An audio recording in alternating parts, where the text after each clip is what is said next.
Clear ആയോ എല്ലാവർക്കും? So നിങ്ങളുടെ ബേസിക് കോൺസെപ്റ്റ്സ് പഠിക്കുന്നതിൻ്റെ കൂട്ടത്തിൽ തന്നെ നിങ്ങൾ ഇതും മറക്കാതെ ചെയ്യാം. ആൻഡ് ഓൾസോ പ്രാക്ടീസ് ചെയ്തത് കൊണ്ട് മാത്രമായോ? ഹലോ എവ്രി വൺ, ഒരുപാട് സെൻട്രൽ ഗവൺമെൻറ് ജോബ്സിനുള്ള ഓപ്പർച്യൂണിറ്റീസ് ഇനി വരാൻ പോവുകയാണ്. അപ്പോൾ ഒരുപാട് നോട്ടിഫിക്കേഷൻസ് ഇനി വരും. പക്ഷേ ഇതിനെല്ലാം നടക്കുന്ന എക്സാമിന് നിങ്ങൾക്ക് നല്ല റാങ്ക് വേണം എന്നുണ്ടെങ്കിൽ ഇതിനൊക്കെ പ്രിപ്പയർ ചെയ്യാനുള്ള ഒരു നല്ല പ്ലാനും നിങ്ങളുടെ കയ്യിൽ ഉണ്ടാവണം. അപ്പോൾ ഇനി വരുന്ന സെൻട്രൽ ഗവൺമെൻറ് ഓപ്പർച്യൂണിറ്റീസിലേക്ക് നിങ്ങൾക്ക് നല്ല ഒരു സ്കോർ ലഭിക്കാനായിട്ടുള്ള ഒരു സ്മാർട്ട് പ്രിപ്പറേഷൻ പ്ലാനാണ് ഇന്നത്തെ ഈ വീഡിയോയിൽ നമ്മൾ ഡിസ്കസ് ചെയ്യുന്നത്. അപ്പോൾ നമ്മുടെ ഇന്നത്തെ വീഡിയോയിൽ തുടക്കത്തിൽ തന്നെ എന്തുകൊണ്ടാണ് ഒരുപാട് ആൾക്കാർ സെൻട്രൽ ഗവൺമെൻറ് ജോബ്സ് പ്രിഫർ ചെയ്യുന്നത് എന്നതിൻ്റെ ഒരു 2-3 ഇമ്പോർട്ടൻ്റ് ആയിട്ടുള്ള റീസൺസ് നോക്കാം. അതിൽ ഒന്നാമത്തെ ഏറ്റവും പ്രധാനപ്പെട്ട കാരണം എന്ന് പറയുന്നത് ജോബ് സെക്യൂരിറ്റി തന്നെയാണ്. നിങ്ങളിപ്പം ന്യൂസൊക്കെ നോക്കിയിട്ടുണ്ടെങ്കിൽ എപ്പോഴും കാണുന്നുണ്ടാവുക അല്ലേ, അവിടെ നിന്ന് ഇത്ര ലേ ഓഫ് ആണ്, ഇത്ര 30,000 ആൾക്കാരുടെ അടുത്ത ലേ ഓഫിൻ്റെ മെയിൽ വന്നു എന്നൊക്കെ. അപ്പോൾ ഇങ്ങനത്തെ ഒരു സമയത്ത് ഏറ്റവും നല്ല ജോബ് സെക്യൂരിറ്റി തരുന്ന ജോബ്സ് ആണ് ഡെഫിനറ്റ്ലി ഗവൺമെൻറ് ജോബ്സ്. അതിൽ ഇത്രയും കൂടി ഹയർ ലെവലിൽ വരുന്നതാണ് സെൻട്രൽ ഗവൺമെൻറ് ജോബ്. അപ്പോൾ നമുക്കറിയാം ജോബ് സെക്യൂരിറ്റി ഉണ്ടെങ്കിൽ ഡെഫിനറ്റ്ലി നിങ്ങൾക്ക് മാസം കൃത്യമായിട്ട് ശമ്പളം കിട്ടും, നിങ്ങളുടെ സൊസൈറ്റിയിൽ നിങ്ങൾക്ക് നല്ല റെസ്പെക്റ്റും കിട്ടും. ഇനി പ്രൈവറ്റ് ജോബ്സിനെ വെച്ച് നോക്കുമ്പോൾ ഇത്രയും കൂടി കരിയർ ഗ്രോത്തിന് നമുക്ക് ഇത്രയും കൂടി ഡിപ്പെൻഡ് ചെയ്യാൻ പറ്റുന്നത് ഗവൺമെൻറ് ജോബ്സ് ആണ്. അപ്പോൾ അതിൻ്റെ റീസൺ എന്താണെന്ന് വെച്ചാൽ പ്രൈവറ്റ് ജോബ്സിൽ കൂടുതലും നിങ്ങളുടെ ഇൻഡിവിജ്വൽ പെർഫോമൻസ് ബേസ്ഡ് ആയിട്ടായിരിക്കും നിങ്ങളുടെ കരിയർ ഒക്കെ ഗ്രോ ചെയ്യുന്നത്. എന്നാൽ ഇവിടെ അങ്ങനെയല്ല, സ്റ്റഡി ആയിട്ട് ടൈം ബൗണ്ട് ആയിട്ടായിരിക്കും അധികം പ്രൊമോഷൻസ് ഒക്കെ വരുന്നത്. സോ ആസ് എ റിസൾട്ട് നിങ്ങൾക്ക് പെൻഷൻസ് മുതലായിട്ടുള്ള ബെനിഫിറ്റ്സ് ഒക്കെ കറക്റ്റ് സമയത്ത് കിട്ടുകയും ചെയ്യും. ഇനി പല ഡിപ്പാർട്ട്മെൻറ്റുകളിലും നിങ്ങൾ ചെയ്യുന്ന റോൾ അനുസരിച്ച്, അത് ഞാൻ റോൾ സ്പെസിഫിക് ആണ് എന്ന് എടുത്തു പറയുന്നു, കാരണം എല്ലാ ഫീൽഡും ഒരുപോലെയല്ല. സോ കൂടുതലും ക്ലറിക്കൽ പോലെ വരുന്ന അല്ലെങ്കിൽ അക്കൗണ്ട്സ് ഒക്കെ നോക്കുന്ന തരത്തിലുള്ള ജോലികളാണ് നിങ്ങൾക്ക് ഇഷ്ടമെങ്കിൽ നിങ്ങൾക്ക് ലഭിക്കുന്നതെങ്കിൽ അവിടെ നിങ്ങൾക്ക് ലഭിക്കുന്ന വർക്ക് ലൈഫ് ബാലൻസും ഒരുപാട് വലുതായിരിക്കും. സോ മൊത്തത്തിൽ നിങ്ങളുടെ എൻറ്റയർ പ്രൊമോഷൻ ഓപ്പർച്യൂണിറ്റീസും ഒക്കെ വെച്ച് നോക്കുമ്പോൾ നിങ്ങളുടെ ഫിനാൻഷ്യൽ സ്റ്റെബിലിറ്റിക്ക് ഏറ്റവും നല്ലത് ഡെഫിനറ്റ്ലി സെൻട്രൽ ഗവൺമെൻറ് ജോബ്സ് ആയിരിക്കും. പക്ഷേ എല്ലാവർക്കും അറിയാം ഇതിന് ഒരുപാട് ബെനിഫിറ്റ്സ് ഒക്കെ ഉണ്ട്. അപ്പോൾ അങ്ങനെ എല്ലാവരും പ്രിപ്പറേഷൻ ഒക്കെ സ്റ്റാർട്ട് ചെയ്യും. പക്ഷെ പ്രിപ്പയർ ചെയ്യുന്ന എല്ലാവരും സക്സസ്ഫുൾ ആവുന്നില്ല, അതൊരു റിയാലിറ്റിയാണ്. അപ്പോൾ എന്തൊക്കെ മിസ്റ്റേക്സ് ആണ് സാധാരണ ഇതിൽ സ്റ്റുഡൻസ് വരുത്തുന്നത്? അതിലെ നമ്പർ 1 മിസ്റ്റേക്ക് എന്താണെന്ന് അറിയാമോ? ആൾക്കാർ ഇതിന് പ്രിപ്പയർ ചെയ്യും, പക്ഷെ അവരുടെ കയ്യിൽ ഒരു സോളിഡ് ആയിട്ടുള്ള പ്ലാൻ ഉണ്ടാവില്ല. ഓക്കെ, ഈ എക്സാം വരുന്നു അപ്പോൾ ഇതിന് പ്രിപ്പയർ ചെയ്യുന്നു, അടുത്ത നോട്ടിഫിക്കേഷൻ വരുന്നു അപ്പോൾ അടുത്തതിന് പ്രിപ്പയർ ചെയ്യുന്നു, പിന്നെ എന്ത് പഠിക്കണം എന്നറിയില്ല, അപ്പോൾ എല്ലാം കൂടെ അവിടുന്ന് ഇവിടുന്ന് കുറച്ചായിട്ട് പഠിക്കാനായിട്ട് തുടങ്ങും. സോ ടു മെനി സബ്ജക്ട്സ് ആയിരിക്കും നിങ്ങൾ ചിലപ്പോൾ പ്രിപ്പയർ ചെയ്യുന്നുണ്ടാവുക. ഇനി ആദ്യത്തെ മാസം വിചാരിക്കും ഈ എക്സാമിന് പ്രിപ്പയർ ചെയ്യാം, അടുത്ത മാസം ഇതിൻ്റെ കൂടെ മറ്റതും കൂടെ പ്രിപ്പയർ ചെയ്യാം. അങ്ങനെ ഒരു ഐഡിയ ഇല്ലാതെ വെറുതെ കുറേ വീഡിയോസ് കണ്ട് സമയം കളഞ്ഞ് റിവൈസ് ഒന്നും ചെയ്യാതെ ഒരു പ്രോപ്പർ സ്ട്രക്ചർ ഇല്ലാതെ പ്ലാൻ ചെയ്യുന്നതാണ്, അല്ലെങ്കിൽ ഇത്തരത്തിലുള്ള ഒരു സ്മാർട്ട് പ്ലാൻ ഇല്ലാതെ പ്രിപ്പയർ ചെയ്യുന്നതാണ് ഒരുപാട് സ്റ്റുഡൻസ് ചെയ്യുന്ന ഒരു ഇമ്പോർട്ടൻ്റ് ആയിട്ടുള്ള കോമൺ ആയിട്ടുള്ള മിസ്റ്റേക്ക് എന്ന് പറയുന്നത്. ഓക്കെ, അപ്പോൾ എനിക്ക് നിങ്ങളോട് പറയാനുള്ളത് 2026 സെൻട്രൽ ഗവൺമെൻറ്റിൽ ഒരുപാട് ഓപ്പർച്യൂണിറ്റീസ് വരുന്നുണ്ട്. അതിപ്പം SSCയിലാണെങ്കിലും അല്ലെങ്കിൽ റെയിൽവേസിലാണെങ്കിലും ബാങ്കിങ്ങിലാണെങ്കിലും ഒക്കെ ഒരുപാട് എക്സാംസ് വരുന്നുണ്ട്. അപ്പോൾ ഈ എക്സാംസിനൊക്കെ നിങ്ങൾക്ക് കോമൺ ആയിട്ട് പ്രിപ്പയർ ചെയ്യാൻ പറ്റുമോ എന്ന് ചോദിച്ചിട്ടുണ്ടെങ്കിൽ യെസ് എന്നാണ് എനിക്ക് നിങ്ങളോട് പറയാനുള്ള ആൻസർ. അപ്പോൾ അതിൻ്റെ റീസൺ എന്താണെന്ന് വെച്ചാൽ അവിടെ എവിടെയുമുള്ള ചില കണ്ടീഷൻസ് നിങ്ങൾ മാറ്റി നോക്കിയാൽ, ഫോർ എക്സാമ്പിൾ ഇപ്പോൾ റെയിൽവേസിൽ നിങ്ങൾക്ക് ഇംഗ്ലീഷ് എന്ന് പറയുന്ന ഒരു സബ്ജക്റ്റേ ഇല്ല, ഇംഗ്ലീഷിന് പ്രിപ്പയർ ചെയ്യേണ്ട. പക്ഷെ അതേസമയം ബാങ്കിങ്ങിലും SSCയിലും ഇംഗ്ലീഷ് ഒരു സബ്ജക്റ്റ് ആയിട്ട് വരുന്നുണ്ട്. അപ്പോൾ നിങ്ങൾ പ്രിപ്പയർ ചെയ്യുന്ന എക്സാം നിങ്ങളുടെ മെയിൻ ഫോക്കസ് ഏതും ആയിക്കൊള്ളട്ടെ, അതിൻ്റെ കൂടെ തന്നെ നിങ്ങൾക്ക് സൈഡ് ട്രാക്കിൽ മറ്റുള്ള എക്സാംസിനും പ്രിപ്പയർ ചെയ്യാനായിട്ട് പറ്റും. കാരണം ഇതിൽ വരുന്ന ഒരുപാട് എക്സാംസിൽ കോമൺ ആയിട്ട് വരുന്ന 4 സബ്ജക്റ്റുകളേ ഉള്ളൂ. ഒന്ന് ആപ്റ്റിറ്റ്യൂഡ്, പിന്നെ reasoning, English and general awareness. അപ്പോൾ ഇത് നിങ്ങൾ നന്നായിട്ട് പ്രിപ്പയർ ചെയ്തിട്ടുണ്ട് എന്നുണ്ടെങ്കിൽ, ഈ 4 പ്രിപ്പയർ ചെയ്തിട്ടുണ്ടെങ്കിൽ സെൻട്രൽ ഗവൺമെൻറ്റിലെ ഏത് ടൈപ്പ് ഓഫ് കോമ്പറ്റേറ്റീവ് എക്സാമും നിങ്ങൾക്ക് ക്ലിയർ ചെയ്യാനായിട്ട് പറ്റും. ഓക്കെ, അപ്പോൾ ഇന്നത്തെ നമ്മുടെ വീഡിയോയിൽ നമ്മൾ ഡിസ്കസ് ചെയ്യാനായിട്ട് പോകുന്നത് ഇങ്ങനെ എല്ലാ എക്സാംസിനും കൂടി ഒരുമിച്ച് പ്രിപ്പയർ ചെയ്യാനുള്ള ഒരു സ്മാർട്ട് പ്ലാൻ നമുക്ക് എങ്ങനെ ഇവിടെ ഡിവൈസ് ചെയ്തെടുക്കാമെന്നാണ്. അപ്പോൾ എല്ലാ സ്മാർട്ട് പ്രിപ്പറേഷനും ആക്ച്വലി ബേസ് ആയിട്ടിരിക്കുന്നത് ഒരൊറ്റ ഫോർമുലയാണ്, learn, practice, revise and test. അപ്പോൾ ഇത് നിങ്ങൾ സെൻട്രൽ ഗവൺമെൻറ് എക്സാമിനെന്നല്ല, ഏത് ഗവൺമെൻറ് എക്സാമിന് അല്ലെങ്കിൽ ഏത് എക്സാമിന് പ്രിപ്പയർ ചെയ്താലും നിങ്ങൾ ചെയ്യേണ്ട ബേസിക് ആയിട്ടുള്ളൊരു ഐഡിയ സെയിം തന്നെയാണ്. ഫസ്റ്റ് നിങ്ങൾ പഠിക്കുക, പഠിച്ചത് പ്രാക്ടീസ് ചെയ്യുക, അതിൻ്റെ കൂടെ തന്നെ റിവൈസ് ചെയ്യുക, എന്നിട്ട് മോക്ക് ടെസ്റ്റ് എടുത്ത് അല്ലെങ്കിൽ റെസ്പെക്റ്റീവ് ആയിട്ടുള്ള എക്സാംസ് എടുത്ത് നിങ്ങളുടെ നോളജ് തന്നെ ടെസ്റ്റ് ചെയ്യുക. ഓക്കെ, അപ്പോൾ ഈ ഒരു ഫോർമാറ്റിലാണ് നമ്മളും ഒരു പ്ലാൻ ഡിവൈസ് ചെയ്യാൻ ചെയ്യാനായിട്ട് പോകുന്നത്. പക്ഷേ നമ്മുടെ പ്രത്യേകത എന്താണെന്ന് വെച്ചാൽ എല്ലാം വാരി വലിച്ച് പഠിക്കാനുള്ള കാര്യമല്ല. പൊതുവെ സെൻട്രൽ ഗവൺമെൻറ് എക്സാംസിൽ ഏറ്റവും കൂടുതൽ ചോദിക്കുന്ന ടോപ്പിക്കുകൾ ഏതൊക്കെയാണ്, ആ ടോപ്പിക്കുകളെ മാത്രം ഫോക്കസ് ചെയ്തിട്ടുള്ള ഒരു സ്മാർട്ട് പ്ലാൻ ആയിരിക്കും നമ്മൾ ഇന്നിവിടെ ഡിസ്കസ് ചെയ്യാനായിട്ട് പോകുന്നത്. ഓക്കെ, അപ്പം മനസ്സിലായല്ലോ. അപ്പം നമ്മുടെ ഒന്നാമത്തെ സ്റ്റെപ്പ് എന്ന് പറയുന്നത് ഫൗണ്ടേഷൻ ആണ് അല്ലേ. അതായത് പ്രാക്ടീസ് നമ്മൾ ചെയ്യണം എന്നുണ്ടെങ്കിൽ നമുക്ക് അറിഞ്ഞിരിക്കണം ഇതാണ് സംഭവം എന്നുള്ളൊരു ഐഡിയ നിങ്ങൾക്ക് ഉണ്ടാവണം. സോ അതിന് വേണ്ടത് ഫസ്റ്റ് ലേണിംഗ് ആണ്. So learning the basic concepts അല്ലെങ്കിൽ നിങ്ങളുടെ ഫൗണ്ടേഷൻ ലേയിങ് ആണ് ഏറ്റവും ഇമ്പോർട്ടൻ്റ് ആയിട്ടുള്ളൊരു കാര്യം. അപ്പം നമ്മൾ ഫൗണ്ടേഷനിൽ ഫസ്റ്റ് ഡിസ്കസ് ചെയ്യാനായിട്ട് പോകുന്നത് ക്വാണ്ടിൽ ഫോക്കസ് ഏരിയാസ് ഏതൊക്കെയായിരിക്കണം. അപ്പോൾ ക്വാണ്ടിറ്റേറ്റീവ് ആപ്റ്റിറ്റ്യൂഡിൽ ഒരുപാട് സബ് ടോപ്പിക്കുകളുണ്ട്. ഇപ്പം ഞാനിവിടെ റേഷ്യോ, പെർസെൻറ്റേജ്, ആവറേജ് ഒക്കെ കൊടുത്തിട്ടുണ്ട്. ഇത് കൂടാതെ CIS simple interest, compound interest വരുന്നുണ്ട്, ടൈം ആൻഡ് വർക്ക് വരുന്നുണ്ട്, പിന്നെ ട്രെയിൻ ബേസ്ഡ് ക്വസ്റ്റ്യൻസ് ഉണ്ട്, ബോർഡ് ബേസ്ഡ് ക്വസ്റ്റ്യൻസ് ഉണ്ട്. അങ്ങനെ ഒരുപാട് സബ് ടോപ്പിക്കുകൾ ഇതിൽ വരുന്നുണ്ട്. പക്ഷേ നിങ്ങൾ ക്വാണ്ട് സബ്ജക്റ്റ് ആയിട്ട് വരുന്ന ഏതൊരു കോമ്പറ്റേറ്റീവ് എക്സാം എടുത്തോളൂ, അതിലൊക്കെ ഞാൻ ഈ ലിസ്റ്റ് ചെയ്തിരിക്കുന്ന ടോപ്പിക്സിൽ നിന്നും മസ്റ്റായിട്ട് ക്വസ്റ്റ്യൻസ് വന്നിട്ടുണ്ടാവും. ഓക്കെ, അപ്പോൾ ചില ക്വസ്റ്റ്യൻസിൽ ബോർഡ് ബേസ്ഡ് ചോദ്യങ്ങൾ അല്ലെങ്കിൽ ചില എക്സാംസിൽ ഉണ്ടാവില്ല, അല്ലെങ്കിൽ ചില എക്സാംസിൽ ട്രെയിൻ ബേസ്ഡ് ചോദ്യങ്ങൾ അധികം കാണില്ല. പക്ഷേ ഇവിടെ ലിസ്റ്റ് ചെയ്തിരിക്കുന്ന ഈ ഒരു 5 ടോപ്പിക്ക് വരാതെ ഒരു കോമ്പറ്റേറ്റീവ് എക്സാം പോലും ആക്ച്വലി ഇന്ത്യയിൽ നടക്കുന്നില്ല. ഓക്കെ, അപ്പോൾ നിങ്ങൾ ഫസ്റ്റ് ബേസിക് സ്ട്രോങ് ആക്കേണ്ട ടോപ്പിക്സ് ഏതൊക്കെയാണെന്ന് ചോദിച്ചിട്ടുണ്ടെങ്കിൽ ഒന്ന് പെർസെൻറ്റേജസ്, അതിനുശേഷം ratio, average, time and work and simplification. അപ്പോൾ ടൈം ആൻഡ് വർക്ക് ഇത്തിരി ട്രിക്കിയാണ്. അപ്പോൾ ടൈം ആൻഡ് വർക്കിൻ്റെ ഒരു ഉണ്ട്, ആ ഒരു മെത്തേഡ് നിങ്ങൾക്ക് മനസ്സിലായി കഴിഞ്ഞിട്ടുണ്ടെങ്കിൽ ഇതിൽ നിന്ന് വരുന്ന ക്വസ്റ്റ്യൻസ് നിങ്ങൾക്ക് വളരെ സിമ്പിളായിട്ട് വളരെ ഈസി ആയിട്ട് സോൾവ് ചെയ്യാനായിട്ട് പറ്റും. ഓക്കെ, അപ്പോൾ ഇതാണ് നിങ്ങൾ ക്വാണ്ടിൽ ശ്രദ്ധിക്കേണ്ട കാര്യം. ഇനി അടുത്തതായിട്ട് വരുന്നത് റീസണിങ് ആണ്. അപ്പോൾ റീസണിങ്ങിൽ നിങ്ങൾ എന്തൊക്കെയാണ് ശ്രദ്ധിക്കേണ്ടത്? സോ നോക്കുക, റീസണിങ്ങിൽ പൊതുവേ ചോദ്യങ്ങൾ വരാറുള്ളത് ഇപ്പോൾ ഞാൻ ജനറൽ ആയിട്ട് പറയുകയാണ് കേട്ടോ. ഇപ്പം SSCയിലാണെങ്കിൽ അനാലജി വരും, അല്ലെങ്കിൽ കോഡിംഗ് ഡീകോഡിംഗ് വരും. പക്ഷേ ബാങ്കിലേക്ക് വരുമ്പോഴേക്കും അവിടെ കുറച്ച് വ്യത്യാസം വരും. സോ പൊതുവേ നിങ്ങൾക്ക് ഇത്തിരി ടഫ് ആയിട്ടുള്ള അല്ലെങ്കിൽ ഇത്തിരി കൺഫ്യൂസിങ് ആയിട്ടുള്ള, അതേസമയം എല്ലാ എക്സാംസിലും ചോദിക്കുന്ന 4 ടോപ്പിക്സ് ആണ് ഞാനിവിടെ എടുത്തിരിക്കുന്നത്. ഈസി ടോപ്പിക്സ് അല്ല, അതായത് ഓഡ് വൺ ഔട്ടും അനാലജിയും ഒക്കെ ഭയങ്കര ഈസിയാണ്, അതല്ല ഞാനിവിടെ എടുത്തിരിക്കുന്നത്. നമ്മൾ എടുത്തിരിക്കുന്ന ടോപ്പിക്സ് എന്ന് പറയുന്നത് സീറ്റിംഗ് അറേഞ്ച്മെന്റ് ആണ്. അപ്പോൾ ഇത് SSCയിൽ ക്വസ്റ്റ്യൻസ് വരാറുണ്ട്, ബാങ്കിങ്ങിൽ ഇഷ്ടംപോലെ ക്വസ്റ്റ്യൻസ് വരാറുണ്ട്, റെയിൽവേയിലും ഇതിൽ നിന്ന് ചോദ്യങ്ങൾ വരാറുണ്ട്. മൂന്നിനും ഒരുപോലെ കോമൺ ആയിട്ട് വരുന്ന ഒരു ടോപ്പിക്കാണ് സീറ്റിംഗ് അറേഞ്ച്മെന്റ്. പിന്നെ കോഡിംഗ് ഡീകോഡിംഗ്, അത് ഈ 3 എണ്ണത്തിൽ ഒരുപോലെ വരും, ബ്ലഡ് റിലേഷൻസും ഡിറക്ഷൻ സെൻസും. അപ്പോൾ ഇത് 3 എക്സാമിലും ഒരേപോലെ ക്വസ്റ്റ്യൻസ് വരുന്ന 4 ടോപ്പിക്കുകളാണ്. അപ്പോൾ ഈ 4 ടോപ്പിക്കുകളും അത്ര ഈസി ആയിട്ടുള്ളതാണോ എന്ന് ചോദിച്ചിട്ടുണ്ടെങ്കിൽ അല്ല, ഇതിനേക്കാളും ഈസി ടോപ്പിക്സ് ഇഷ്ടം പോലെ റീസണിങ്ങിലുണ്ട്. പക്ഷേ നിങ്ങൾ 3 എക്സാമിനും ഒരുമിച്ച് പ്രിപ്പയർ ചെയ്യുമ്പോൾ, അല്ലെങ്കിൽ പൊതുവെ ഏത് സെൻട്രൽ ഗവൺമെൻറ് എക്സാമിനും നിങ്ങൾ പ്രിപ്പയർ ചെയ്യുന്ന സമയത്ത് റീസണിങ് ഇത്തിരി ടഫ് ആയിട്ടുള്ള ടോപ്പിക്സ് നിങ്ങൾ ആദ്യം പഠിക്കുകയാണെന്നുണ്ടെങ്കിൽ അത് നിങ്ങൾക്ക് നല്ലൊരു കോൺഫിഡൻസ് തരും. ഓക്കെ, അപ്പോൾ അങ്ങനെ നമുക്ക് പറയാനുള്ള 4 ടോപ്പിക്സ് ആണ് ഞാനിവിടെ ലിസ്റ്റ് ചെയ്തിരിക്കുന്നത്. ഇനി അടുത്ത് നിങ്ങൾ ഇംഗ്ലീഷിൽ നോക്കുകയാണെങ്കിൽ, ഇപ്പോൾ റെയിൽവേയിൽ ഇംഗ്ലീഷ് വരുന്നില്ല കേട്ടോ, അപ്പോൾ റെയിൽവേയിൽ ഇത് ബാധകമല്ല. അപ്പോൾ ബാക്കി വരുന്ന കാര്യങ്ങളാണ്, അതായത് ഗ്രാമർ, വൊക്കാബുലറി, റീഡിംഗ് പ്രാക്ടീസ് ഒക്കെയാണ് നോർമലായിട്ട് വരുന്നത്. ഇനി അതേസമയം നമ്മൾ നേരെ ജനറൽ അവയർനെസ്സിലേക്ക് പോവുകയാണെന്നുണ്ടെങ്കിലോ, ജനറൽ അവയർനെസ്സിൻ്റെ ക്വസ്റ്റ്യൻസ് നമുക്ക് കൂടുതലും SSCയിലും റെയിൽവേയിലുമാണ് വരാറുള്ളത്. അപ്പോൾ അവിടെ നിങ്ങൾ ഫോക്കസ് ചെയ്യേണ്ടത് കറണ്ട് അഫയേഴ്സ് ആണ്. ആൻഡ് ഓൾസോ നിങ്ങളിപ്പം കേരള PSCക്ക് പ്രിപ്പയർ ചെയ്യുന്നുണ്ടെങ്കിൽ PSCക്ക് പ്രിപ്പയർ ചെയ്യുമ്പോൾ ഉള്ള പോലത്തെ ജനറൽ അവയർനെസ് അല്ല, അത് കൂടുതലും കേരളം ബേസ്ഡ് ആയിട്ടായിരിക്കും അല്ലേ. എന്നാൽ ഇത് അങ്ങനെയല്ല, നാഷണൽ ലെവലിൽ വരുന്ന ഇമ്പോർട്ടൻസ് ഉള്ള കാര്യങ്ങളായിരിക്കും നിങ്ങൾ പ്രിപ്പയർ ചെയ്യേണ്ടത്. ക്ലിയർ? അപ്പോൾ ഇതാണ് നിങ്ങളുടെ ഒരു ഫൗണ്ടേഷൻ സിസ്റ്റം എന്ന് പറയുന്നത്. അപ്പോൾ ഫൗണ്ടേഷൻ സ്ട്രോങ് ആയി കഴിഞ്ഞാൽ പിന്നെ നമ്മൾ എന്താ ചെയ്യേണ്ടത്? നേരെ പ്രീവിയസ് ഇയർ ക്വസ്റ്റൻ ആണോ? അല്ല, ഫൗണ്ടേഷൻ, ഇത് നമ്മൾ കോൺസെപ്റ്റ് മനസ്സിലാക്കുന്നത് മാത്രമാണ് ഫൗണ്ടേഷൻ. അതിനുശേഷം നമുക്ക് നന്നായിട്ട് പ്രാക്ടീസ് ചെയ്യാൻ പറ്റണം. സോ നമുക്ക് ഡെയിലി പ്രാക്ടീസ് സിസ്റ്റം നമ്മൾ ബിൽഡ് ചെയ്തെടുക്കണം. അപ്പോൾ എന്താണ് ഈ ഡെയിലി പ്രാക്ടീസ് സിസ്റ്റം എന്ന് വെച്ചിട്ടുണ്ടെങ്കിൽ, നിങ്ങൾ ദിവസവും പഠിക്കുന്ന കാര്യങ്ങൾ നിങ്ങൾ മസ്റ്റായിട്ടും അന്ന് കിടന്നുറങ്ങുന്നതിന് മുമ്പ് പ്രാക്ടീസ് ചെയ്തിരിക്കണം. എങ്കിൽ മാത്രമാണ് അത് സോളിഡായിട്ട് നിങ്ങളുടെ ബ്രെയിനിൽ വരുള്ളൂ. ഇല്ലെങ്കിൽ എന്താ പ്രശ്നം എന്ന് വെച്ചാൽ, നിങ്ങൾ എല്ലാ കോൺസെപ്റ്റും പഠിച്ച് ലാസ്റ്റ് നിങ്ങൾ പ്രാക്ടീസ് ചെയ്യാമെന്ന് വിചാരിക്കുമ്പോഴേക്കും നിങ്ങൾക്ക് അങ്ങോട്ടും ഇങ്ങോട്ടും കുറേ കൺഫ്യൂഷൻസ് വരും. ചിലപ്പോൾ പല കാര്യങ്ങളും ഓർമ്മ പോലും ഉണ്ടാവില്ല. സോ എപ്പോൾ നിങ്ങൾ ഇത് ചെയ്യുന്നുണ്ടോ, പഠിക്കുന്നുണ്ടോ, അപ്പം തന്നെ അതിൻ്റെ കൂടെ തന്നെ നിങ്ങൾ മസ്റ്റായിട്ടും പ്രാക്ടീസ് ചെയ്യണം. ക്ലിയർ?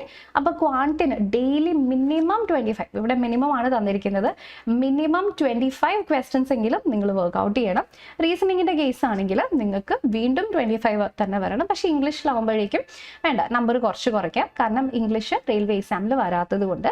ഇനി ജനറൽ അവയർനെസ് ആണെങ്കിൽ അവിടെ ഞാൻ പ്രാക്ടീസ് ചെയ്യാൻ പറയില്ല, നിങ്ങൾ അവിടെ കൂടുതൽ പഠിക്കുകയാണ് ചെയ്യേണ്ടത്. ഏറ്റവും കൂടുതൽ നോളജ് നിങ്ങൾ ഉണ്ടാക്കിക്കൊണ്ടേയിരിക്കണം, കറണ്ട് അഫയേഴ്സ് നന്നായിട്ട് ഫോളോ ചെയ്യണം.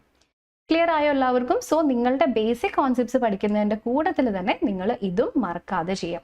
ആൻഡ് ഓൾസോ പ്രാക്ടീസ് ചെയ്തത് കൊണ്ട് മാത്രമായോ?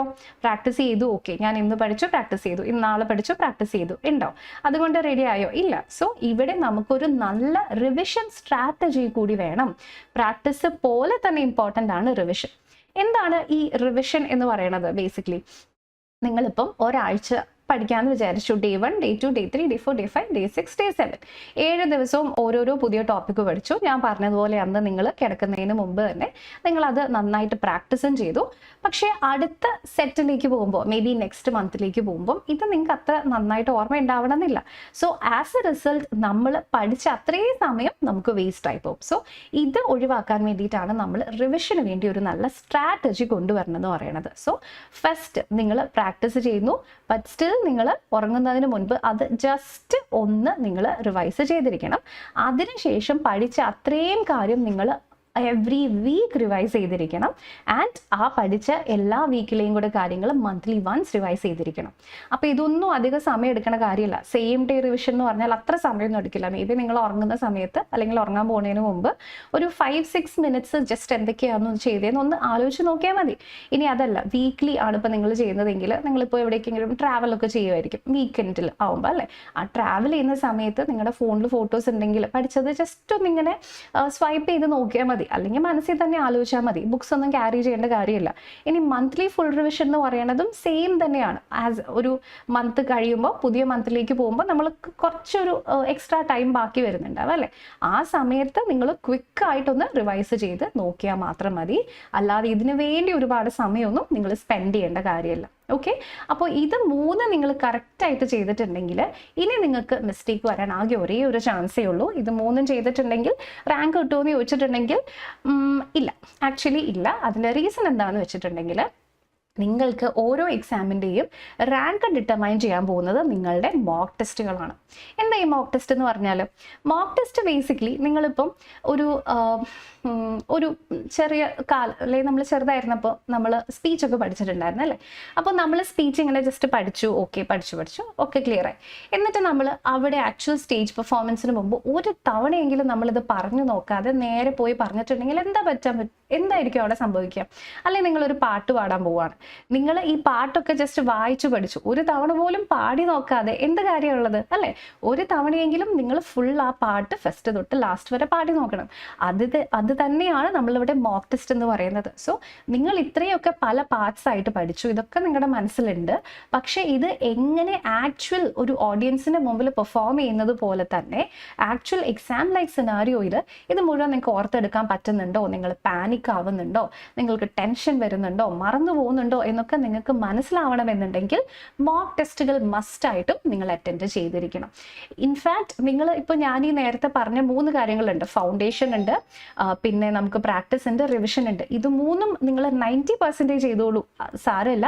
മോക്ക് ടെസ്റ്റ് നിങ്ങൾ 100% ചെയ്തിട്ടുണ്ടെങ്കിൽ അവിടെ നിങ്ങൾക്ക് മറ്റത് ചെയ്യുന്നതിനേക്കാൾ കൂടുതൽ റിസൾട്ട് ഉണ്ടാകും. അപ്പോൾ എനിക്ക് പറയാനുള്ളത്, നിങ്ങൾ വേറെ എന്തൊക്കെ മറന്നാലും മോക്ക് ടെസ്റ്റ് ചെയ്യാൻ മറക്കരുത്. കാരണം നിങ്ങളുടെ എൻറ്റയർ റാങ്കിനെ നിങ്ങൾ ഇത്രയും കഷ്ടപ്പെട്ടത് മുഴുവൻ വെറുതെ കളയാനുള്ള ഒരു പവർ മോക്ക് ടെസ്റ്റുകൾക്കുണ്ട്. ഓക്കെ, അപ്പോൾ എങ്ങനെയാണ് നമ്മൾ മോക്ക് ടെസ്റ്റുകൾ ചെയ്യേണ്ടതെന്ന് വെച്ചിട്ടുണ്ടെങ്കിൽ, മോക്ക് ടെസ്റ്റുകൾ ടുവേർഡ്സ് ഫൈനൽ സ്റ്റേജിൽ മാത്രം നിങ്ങൾ കൊണ്ടുവന്നാൽ മതി. ഫോർ എക്സാമ്പിൾ, നിങ്ങളിപ്പോൾ പഠിക്കുന്ന സമയത്ത് തന്നെ എല്ലാ ദിവസവും മോക്ക് ടെസ്റ്റ് ചെയ്യാൻ ഞാൻ സജസ്റ്റ് ചെയ്യില്ല. ബിക്കോസ് അത് കൊണ്ട് പ്രത്യേകിച്ച് കാര്യമൊന്നുമില്ല, അത് പോയിന്റ്ലെസ് ആണ്. സോ നിങ്ങൾ പഠിക്കുന്ന സബ്ജക്റ്റ് ഇപ്പോൾ ഏതൊക്കെ കോൺസെപ്റ്റ്സ് ആണോ നിങ്ങൾ ക്ലിയർ ചെയ്തിട്ടുള്ളത് അത് മൊത്തം എടുത്തിട്ട് അതിൻ്റെ മാത്രം ക്വസ്റ്റ്യൻസ് എടുത്ത് മേ ബി വീക്ക്ലി വൺസ് ഒരു മോക്ക് ടെസ്റ്റ് നിങ്ങൾ എടുത്താൽ മതി. എന്നാൽ കുറച്ചും കൂടി കഴിഞ്ഞാൽ നിങ്ങളുടെ ഒരു റിവിഷൻ്റെ ഒക്കെ സ്ഥലത്തേക്ക്, അതായത് 1-2 മാസമൊക്കെ കഴിയുമ്പോഴേക്കും അതിൻ്റെ ഫ്രീക്വൻസി നിങ്ങൾ കൂട്ടിക്കൊണ്ടുവരിക. സോ മേ ബി ഒരു ആഴ്ചയിൽ 2 മോക്ക് ടെസ്റ്റുകളൊക്കെ, അല്ലെങ്കിൽ പറ്റുമെങ്കിൽ 3 മോക്ക് ടെസ്റ്റുകൾ നിങ്ങൾ ചെയ്യുക. എന്നാൽ നമ്മുടെ ലാസ്റ്റിലേക്ക് വരുമ്പോഴേക്കും നിങ്ങൾ കോൺസെപ്റ്റ്സ് ഒക്കെ പഠിച്ചു കഴിഞ്ഞു, നിങ്ങൾ ക്വസ്റ്റ്യൻസ് ആക്ച്വലി വർക്ക്ഔട്ട് ചെയ്യാൻ പഠിച്ചു കഴിഞ്ഞാൽ നിങ്ങൾ അവിടെ ചെയ്യേണ്ട കാര്യം ഡെയിലി നിങ്ങൾ മോക്ക് എടുക്കുക. ഓക്കെ, അപ്പോൾ മോക്ക് എടുത്താൽ മാത്രം പോരാ, അതിൽ നിന്ന് നിങ്ങൾക്ക് എന്തൊക്കെ മിസ്റ്റേക്സ് ആണ് വരുന്നത് അതൊക്കെ നിങ്ങൾക്ക് അടുത്തതിലേക്ക് പോകുമ്പോഴേക്കും കറക്റ്റ് ചെയ്യാനും പറ്റണം. ക്ലിയർ ആയോ? അപ്പം ഈ ഒരു രീതിയിൽ വേണം നിങ്ങൾ പഠിക്കാൻ. അപ്പം മനസ്സിലായല്ലോ? ഈ ഒരു തരത്തിലുള്ള ഒരു പ്രിപ്പറേഷൻ സ്ട്രാറ്റജി നിങ്ങൾ ഫോളോ ചെയ്തിട്ടുണ്ടെങ്കിൽ ഡെഫിനറ്റ്ലി നിങ്ങൾക്ക് അവിടെ നല്ല റിസൾട്ട് കാണാൻ പറ്റും. അപ്പോൾ ചിലപ്പോൾ നിങ്ങളുടെ ഒരു ഡൗട്ട് ഉണ്ടാവുക, ഇപ്പോൾ എല്ലാവർക്കും ഇതുപോലെ ഫ്രീ ടൈം ഉണ്ടാവില്ല. അതായത് എല്ലാവരും ഡെഡിക്കേറ്റഡ് ആയിട്ട് ഒരു എക്സാമിന് വേണ്ടി പഠിക്കാൻ വേണ്ടി സമയം മാറ്റി വെച്ചവരായിരിക്കില്ല. വർക്കിംഗ് പ്രൊഫഷണൽസ് ഉണ്ടാകും, അല്ലെങ്കിൽ കോളേജിൽ പോകുന്ന ആൾക്കാരുണ്ടാകും, പിന്നെ ഹോം മേക്കേഴ്സ് ഉണ്ടാകും. അപ്പോൾ അങ്ങനെയുള്ളവരൊക്കെ ജസ്റ്റ് ഇത്രയും ചെയ്താൽ മതി. നിങ്ങളുടെ ഡേ ടു ഡേ ആക്ടിവിറ്റീസിനെ ബാധിക്കാതെ പ്രിപ്പയർ ചെയ്യുന്ന കാര്യം കൂടെ ഞാൻ ജസ്റ്റ് നിങ്ങൾക്ക് പറഞ്ഞുതരാം. അപ്പോൾ അതിൽ രാവിലെ എപ്പോഴും നമ്മൾ ഫ്രഷ് ആയിട്ടിരിക്കുന്ന സമയമായിരിക്കും അല്ലേ? അപ്പോൾ രാവിലെ ഒന്നുകിൽ നിങ്ങൾ കോൺസെപ്റ്റ്സ് അറിയില്ല എന്നുണ്ടെങ്കിൽ അത് ജസ്റ്റ് പഠിക്കുക. നിങ്ങൾ തുടക്കത്തിൻ്റെ സമയത്ത് നിങ്ങൾ കോൺസെപ്റ്റ്സ് നന്നായിട്ട് പഠിക്കുക, അല്ലെങ്കിൽ തലേ ദിവസം പഠിച്ച കാര്യങ്ങളൊന്ന് ജസ്റ്റ് റിവൈസ് ചെയ്തിട്ട് കോൺസെപ്റ്റ്സ് പഠിക്കുക. ആഫ്റ്റർനൂൺ അല്ലെങ്കിൽ ഈവനിങ് സമയം നിങ്ങൾക്ക് കിട്ടുമ്പോൾ, അതിൽ ആഫ്റ്റർനൂൺ എന്ന് പറയുന്നത് വർക്കിംഗ് പ്രൊഫഷണൽസ് പറ്റില്ല, അല്ലാത്ത ആൾക്കാർക്ക് പുതിയ കോൺസെപ്റ്റ്സ് എന്ന് വെച്ചാൽ നിങ്ങൾക്ക് ഇതുവരെ അറിയാത്ത എന്തെങ്കിലും പഠിക്കാനുണ്ടെങ്കിൽ അത് പഠിക്കാനുള്ള സമയമാണ്. ആൻഡ് നിങ്ങളുടെ കൂടുതൽ പ്രാക്ടീസും മോക്ക് ക്വസ്റ്റ്യൻസിൻ്റെ അല്ലെങ്കിൽ മോക്ക് ടെസ്റ്റ് എടുക്കുന്നതും അതിൻ്റെ അനാലിസിസൊക്കെ കൂടുതലും നൈറ്റ് ടൈമിലേക്ക് നിങ്ങൾക്ക് ചെയ്യാൻ പറ്റണം. ഓക്കെ, അപ്പോൾ ഈ രീതിയിൽ നിങ്ങൾ ഇത്തിരി ഒന്ന് നിങ്ങളുടെ ടൈമിംഗ് അഡ്ജസ്റ്റ് ചെയ്തിട്ടുണ്ടെങ്കിൽ നിങ്ങൾക്ക് അവിടെ നല്ല റിസൾട്ട് കാണാനായിട്ട് എന്തായാലും പറ്റും. അപ്പോൾ നിങ്ങൾ ജസ്റ്റ് ഒരു സ്മാർട്ട് പ്രിപ്പറേഷനും റാൻഡം പ്രിപ്പറേഷനും തമ്മിലുള്ള ഒരു ഡിഫറൻസ് നിങ്ങൾ നോക്കിയിട്ടുണ്ടെങ്കിൽ ഇവിടെ ഒരു ഫിക്സ്ഡ് ഷെഡ്യൂൾ ആയിരിക്കും എപ്പോഴും സ്മാർട്ട് പ്രിപ്പറേഷൻ ഉണ്ടാവുന്നത്. എന്നാൽ ഇവിടെ ഒരു ടൈം ടേബിൾ പോലും ഉണ്ടാവില്ല. റെഗുലർ ആയിട്ടുള്ള റിവിഷൻ നടക്കണം, ഇല്ലെങ്കിൽ നിങ്ങളുടെ പഠിച്ച ടോപ്പിക്സ് അപ്പം തന്നെ നിങ്ങൾ മറന്നുപോകും. മോക്ക് ടെസ്റ്റ് എടുക്കുക മാത്രം പോരാ, മോക്ക് ടെസ്റ്റിൻ്റെ അനാലിസിസും ചെയ്യണം. ക്ലാസ്സസ് മാത്രം കണ്ടുകൊണ്ട് കാര്യമില്ല. പിന്നെ റിസോഴ്സസ് നിങ്ങൾക്ക് ആവശ്യമുള്ളത് മാത്രം നിങ്ങൾ സെലക്ട് ചെയ്യുക. ഒരുപാട് നമുക്കറിയാം, we are flooded with knowledge അല്ലേ? സോ ഇൻ്റർനെറ്റിൽ ഒരുപാട് സ്റ്റഫ് ഉണ്ട്. അത് മുഴുവൻ നിങ്ങൾക്ക് ആവശ്യമുള്ളതല്ല, അതിൽ നിങ്ങൾക്ക് ആവശ്യമുള്ളത് മാത്രം നിങ്ങൾ എടുക്കുക. ആൻഡ് അത് ഡെയിലി നിങ്ങൾ പ്രാക്ടീസ് ചെയ്യുക. ക്ലിയർ ആയോ എല്ലാവർക്കും? അപ്പോൾ ഇത്രയും കാര്യങ്ങളാണ് നമുക്ക് ഈ ഒരു സ്മാർട്ട് പ്രിപ്പറേഷൻ പ്ലാനിൽ നിങ്ങളോട് പറയാനായിട്ടുള്ളത്. സോ ഇവിടെ 4 ടോപ്പിക്കുകളാണ് ഞാൻ കൂടുതലും പറയണത്. ക്വാണ്ടും, റീസണിങ്ങും, ഇംഗ്ലീഷും GK ആണ്. അപ്പോൾ ഇത് ഓരോ എക്സാമിലും വരുന്ന രീതി ഡിഫറെൻ്റ് ആണ്. ആ രീതി അനുസരിച്ച് നിങ്ങൾ ക്വസ്റ്റ്യൻസ് ഫോക്കസ് ചെയ്യുക. ആൻഡ് ഏറ്റവും നല്ല ആക്യുറസിയിൽ ക്വസ്റ്റ്യൻസ് സോൾവ് ചെയ്യാനായിട്ട് ശ്രമിക്കുക.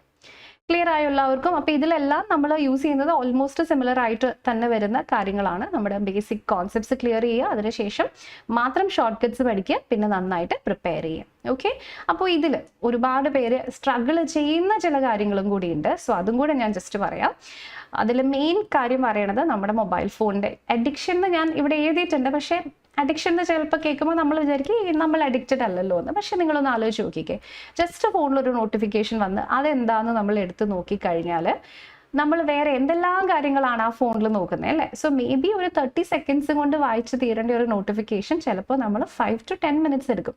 നമ്മളത് റിയലൈസ് ചെയ്യില്ല. ഇങ്ങനെ ഒരു 10 തവണ 10 മിനിറ്റ്സ് എടുക്കുമ്പോൾ നമ്മുടെ എത്ര സമയമാണ് അവിടെ പോകുന്നത്. സോ അതൊരു ഇമ്പോർട്ടൻ്റ് ആയിട്ടുള്ള ഫാക്ടറാണ്, ഇത് നിങ്ങൾ മറക്കരുത്. ആൻഡ് ഓൾസോ നിങ്ങൾ നിങ്ങളുടെ ലൈഫ് മറ്റുള്ളവരുമായിട്ട് കമ്പയർ ചെയ്യരുത്. കാരണം മേ ബി അവർ വിചാരിക്കുന്നുണ്ടാവുക അവരുടേതായിട്ടുള്ള പാഷനായിരിക്കും അവർ ഫോളോ ചെയ്യുന്നുണ്ടാവുക അല്ലേ? അപ്പോൾ എല്ലാ ഫ്ലവേഴ്സും ഒരേ ടൈമിലല്ല ബ്ലൂം ചെയ്യുക. പല ഫ്ലവേഴ്സിനും ബ്ലൂം ചെയ്യാനായിട്ട് പല സമയങ്ങളുണ്ട്. So always wait for your time. Okay, പിന്നെ ഇതാണ് നിങ്ങൾ ചെയ്യാൻ പോകുന്നതെന്ന് തീരുമാനിച്ചിട്ടുണ്ടെങ്കിൽ പിന്നെ നിങ്ങൾ ബാക്ക് ഓഫ് ചെയ്യരുത്. അതായത് എനിക്ക് ഈ എക്സാമിന് പ്രിപ്പയർ ചെയ്യണം, ഇതാണ് എൻ്റെ സ്ട്രാറ്റജി നിങ്ങൾ മനസ്സിലാക്കി കഴിഞ്ഞിട്ടുണ്ടെങ്കിൽ പിന്നെ അതിൽ വീണ്ടും സെക്കൻഡ് തോട്ട്സ് വന്നിട്ട് നിങ്ങൾ പുറകോട്ട് പോയിട്ടുണ്ടെങ്കിൽ ഓരോ ആഴ്ച നിങ്ങൾ സ്ട്രാറ്റജി മാറ്റുകയാണെങ്കിൽ ഡെഫിനറ്റ്ലി അതൊരു നല്ല ബാഡ് ആയിട്ടുള്ള എഫക്റ്റ് ആയിരിക്കും നിങ്ങൾക്ക് വരുന്നത്. നിങ്ങൾക്ക് മനസ്സിലാവുന്ന കുറച്ച് ടീച്ചേഴ്സിനെ ഫോളോ ചെയ്യുക, അവർ പറയുന്ന പോലെയുള്ള കാര്യങ്ങൾ ചെയ്യുക. പിന്നെ മോക്ക് ടെസ്റ്റ് എന്ന് പറയുന്നത് പൊതുവേ എല്ലാ സ്റ്റാൻഡേർഡ് മോക്ക് ടെസ്റ്റുകളും ആക്ച്വൽ എക്സാമിനേക്കാളും ടഫാണ്. ആക്ച്വൽ എക്സാമിനേക്കാളും ഇത്രയും കൂടി ഈസിയർ ആയിട്ടുള്ള മോക്ക് ടെസ്റ്റ് വന്നാൽ അതിനെ നമുക്ക് നല്ലൊരു മോക്ക് ടെസ്റ്റ് എന്ന് വിളിക്കാൻ പറ്റില്ല. അപ്പോൾ അതിൻ്റെ സ്കോർ നിങ്ങളുടെ ബേസ് ആയിരിക്കും. എന്ന് വെച്ചാൽ നിങ്ങളുടെ ആക്ച്വൽ എക്സാം സ്കോർ അതിനേക്കാളും മുകളിലേക്ക് പോവുള്ളൂ, താഴേക്ക് പോവില്ല. ഓക്കെ, അപ്പോൾ മോക്ക് ടെസ്റ്റിനെ നിങ്ങൾ പേടിക്കരുത്. പിന്നെ എനിക്ക് എപ്പോഴും കോമൺ ആയിട്ട് ഫീൽ ചെയ്തിട്ടുള്ളൊരു കാര്യം, നമ്മളെല്ലാവരും നമ്മളെ ആരെങ്കിലും ഒന്ന് മോട്ടിവേറ്റ് ചെയ്യാൻ വേണ്ടിയിട്ട് വെയിറ്റ് ചെയ്യുന്ന ആൾക്കാരാണ് അല്ലേ? സോ അങ്ങനെയുള്ള മോട്ടിവേഷന് വേണ്ടിയിട്ട് നിങ്ങൾ പ്ലീസ് വെയിറ്റ് ചെയ്യരുത്.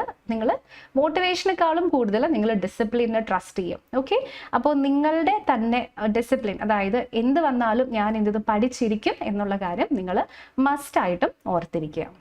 അപ്പോൾ നിങ്ങൾ ഇതുപോലെ ഏത് എക്സാമിന് പ്രിപ്പയർ ചെയ്യുകയാണെങ്കിലും നിങ്ങളുടെ പ്രിപ്പറേഷനും നിങ്ങളെ ഹെൽപ്പ് ചെയ്യാൻ വേണ്ടിയിട്ട് എൻട്രി നിങ്ങളുടെ ഒപ്പം ഉണ്ട്. അപ്പോൾ ഇതുപോലെയുള്ള എല്ലാ സെൻട്രൽ ഗവൺമെൻറ് എക്സാംസിനും ഒരുമിച്ച് പ്രിപ്പയർ ചെയ്യാനുള്ള ബാച്ചസ് എൻട്രിയിൽ അവൈലബിൾ ആണ്. അപ്പോൾ ഇതിനെപ്പറ്റി കൂടുതൽ അറിയാൻ നിങ്ങൾക്ക് സ്ക്രീനിൽ കാണുന്ന ഈ നമ്പറിൽ നമ്മളെ കോൺടാക്ട് ചെയ്യാം. ഓക്കെ, അപ്പോൾ നമ്മൾ പറഞ്ഞ സ്ട്രാറ്റജി മറക്കണ്ട. നമ്മൾ ബേസിക് കോൺസെപ്റ്റ്സ് പഠിക്കുന്നു, പ്രാക്ടീസ് ചെയ്യുന്നു, അതിനുശേഷം റിവൈസ് ചെയ്യുന്നു ആൻഡ് മോക്ക് ടെസ്റ്റുകൾ എടുക്കുന്നു. ഇതിൻ്റെ കൂടെ തന്നെ നിങ്ങളുടെ റെഫറൻസിനായിട്ട് പ്രീവിയസ് ഇയർ ക്വസ്റ്റ്യൻസിനെയും നിങ്ങൾ ഡിപ്പെൻഡ് ചെയ്യുക. ഓക്കെ, അപ്പോൾ ഞാൻ ഈ പറഞ്ഞതിൽ എന്തെങ്കിലും ഡൗട്ടോ ക്വസ്റ്റ്യൻസ് വന്നാൽ തീർച്ചയായിട്ടും കോമെന്റ്സിലൂടെ എഴുതി അറിയിക്കുക. അപ്പോൾ ഇനി നമുക്ക് അടുത്ത വീഡിയോയിൽ മറ്റൊരു ടോപ്പിക്കുമായിട്ട് വീണ്ടും കാണാം. Thank you so much for watching.